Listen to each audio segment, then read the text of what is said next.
Carroll. Joining us live in studio, Fabian Nunez, the co-founder of the global consultancy group Actum, former Speaker of the Assembly here in California, and Abel Maldonado, the former Lieutenant Governor of California, Republican. The two of them were in the State House together, had their battles, had their handshakes, had their stogies with Arnold Schwarzenegger, had all of it. So it's great to see both of you here tonight together. Again, E. Jean Carroll, your thoughts on this and sort of the theme of going after one's political opponents. I just feel that what we're doing with the Department of Justice in this country is a travesty to our democracy. It's one thing to say somebody committed a crime, but we've seen the Department of Justice go after many people.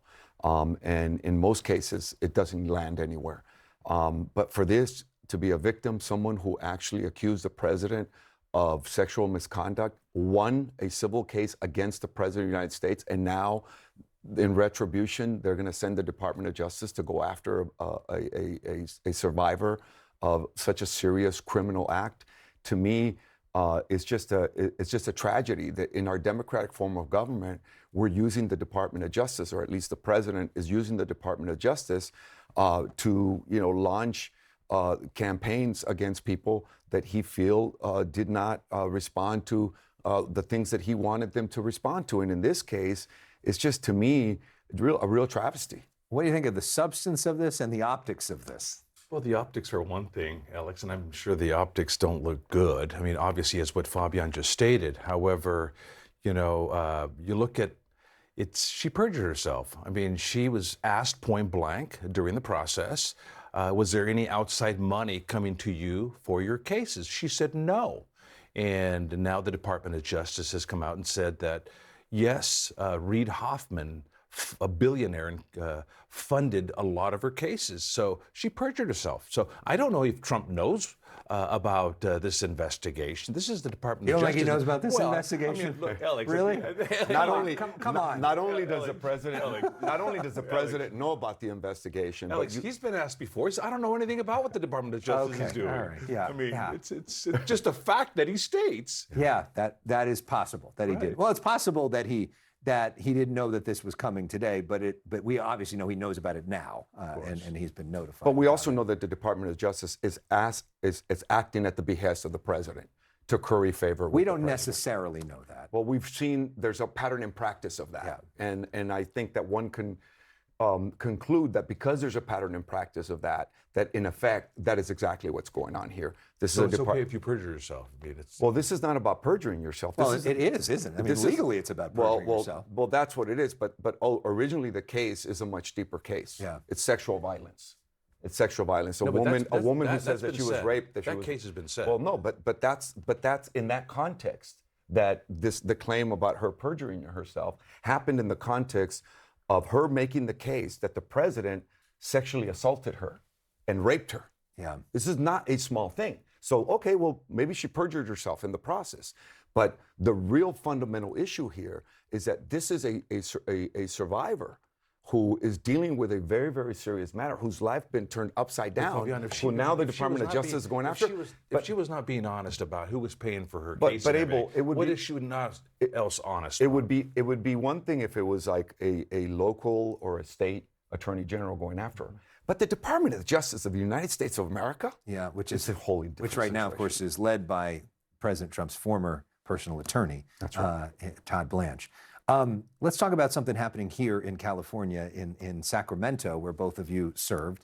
Governor Newsom today was doing a press conference in his office, which had very similar optics to a White House press conference, which he didn't used to do very often, but he had all the cameras come in there. And he talked about this anti-weaponization fund, which President Trump's team has pushed this idea of potentially $1.8 billion to pay to people that they say were victims of the Biden Justice Department. Governor Newsom said this about what California is going to do about that. One thing that I think we're going to try to do with your support is tax 100%. Anyone from California that receives any of those funds, we want to tax 100% of those proceeds. And that's an action the state of California can take. It's an action we look forward to taking. Abel?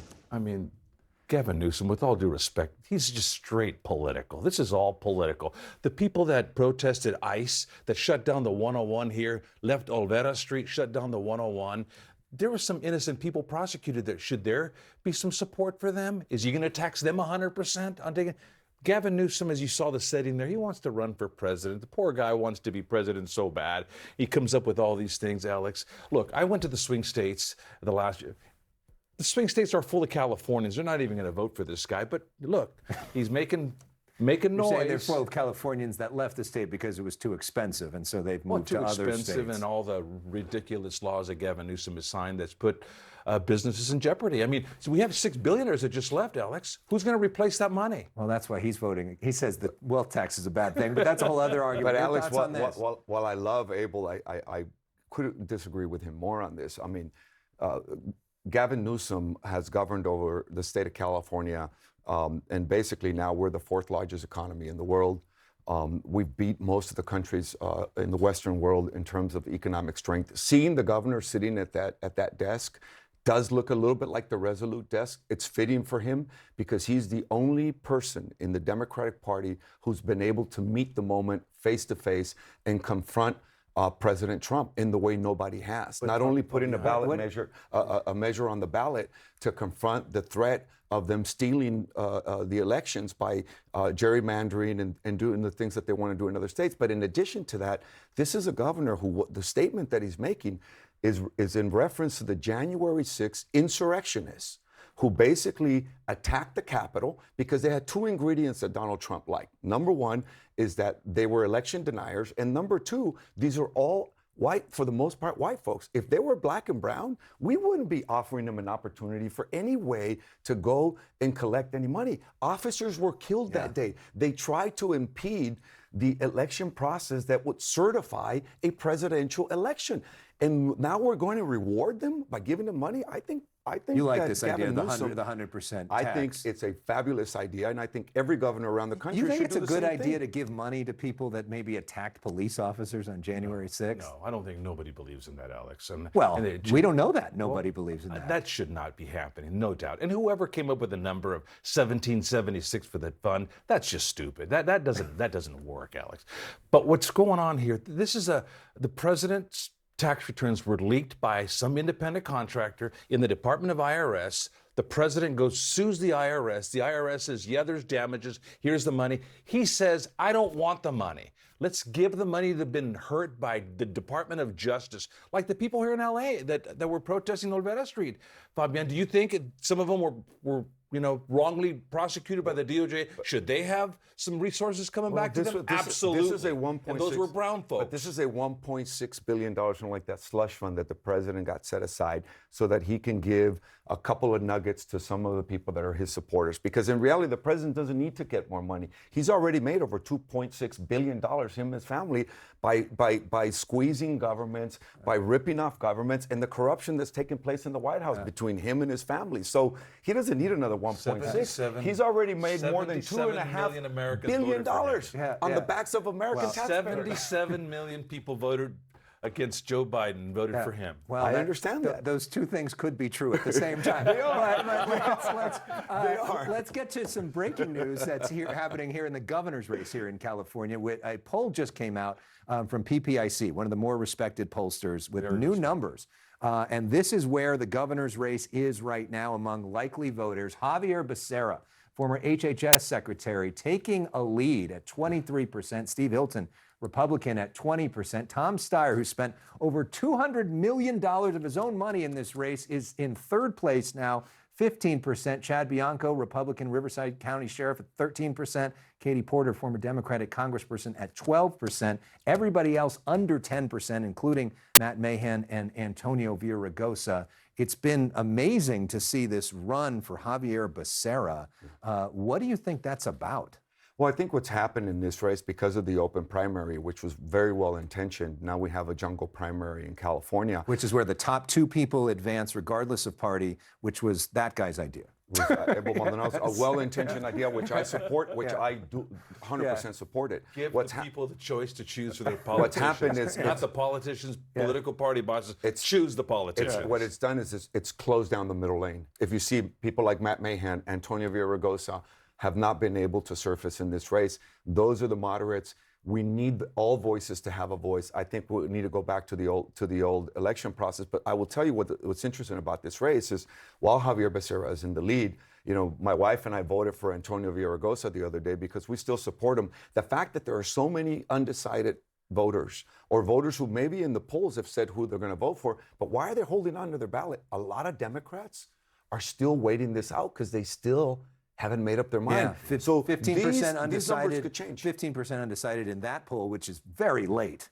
Under the old process, Fabian, I mean, with all due respect, I mean, Swalwell had the endorsement of the party, the machine, everybody. He did not have the endorsement of the party. I mean, he was. I mean, he was rolling. I mean, the guy was rolling. They came out with his indiscretions, and he went down. And Becerra and Alex, it goes back to where did Javier come from? And you know what? I'm asking myself every single day, where's this lane for him? I've watched his interviews. I watched his debate. I mean, I'm not inspired. I mean, but Hilton has got the message of affordability, this is a change election. Javier is a 35-year typical California politician, part of the problem. I tell you, Javier Becerra, if Javier Becerra wins this race, he owes Abel Maldonado a lot, because Abel Maldonado was the architect of the open primary in California. And but not for the open primary, he probably wouldn't be in the lead today, and I mean that. So but look, it is what it is. It was that fear of the two Republicans shutting out the Democrats that put a lot of the energy behind Javier Becerra at a key moment. Correct. Great to have both of you. That was one of my favorite panels we've had since we started this show. We got to have you guys back together. Let's do it. We got to go on the road together. Jeez, what a team. All right, thanks, guys. Still to